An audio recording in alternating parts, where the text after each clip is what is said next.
This video is intended as a brief postscript to my last video on the discount ReactBot clone. One comment in particular I got on that video was amusing, to the effect of, if I locked the expression into a smile and gave the character completely white skin, it could be Sans Undertale. So in this video I'm documenting how I added skeleton mode to my thing. I'm calling it a thing because I'm at a bit of a loss for how else I can call it. So if you click the toggle skeleton mode button in the options menu, it turns your character into Sans. To achieve this effect, I first disabled all of the speech infrastructure so that the audio source wouldn't mess with the mouth blend shapes while in Sans mode, since we want the character to stay locked in that creepy grin the whole time. Additionally, it updates a bunch of the materials so that the skin turns this sort of paper white color. One of the eyes turns black and the other turns blue, just like that famous video game character, Mario Mary. Doing this disables changes to the skin tone and tiredness, and as a result, and because I'm too lazy to figure out how to make that work with the save data system, I've just decided that Sans mode doesn't persist if you quit the program and restart it. Other updates.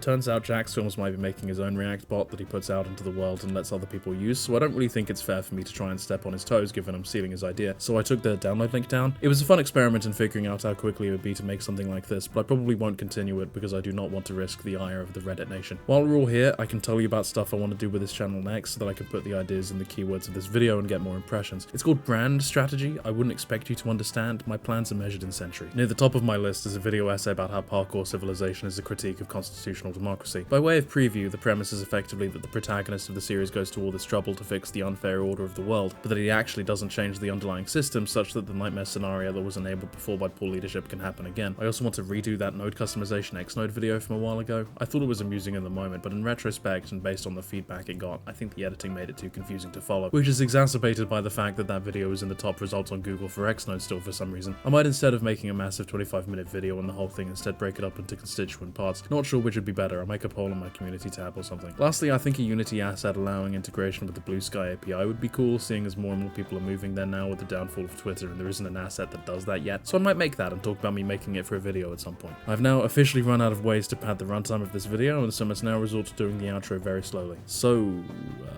you guys read anything good lately? I'm thinking about rewatching Madame Web. I really want to bring that back to theaters. People slept on it when it came out, but genuinely movie of the year material, I think. Okay, thanks for listening. Goodbye.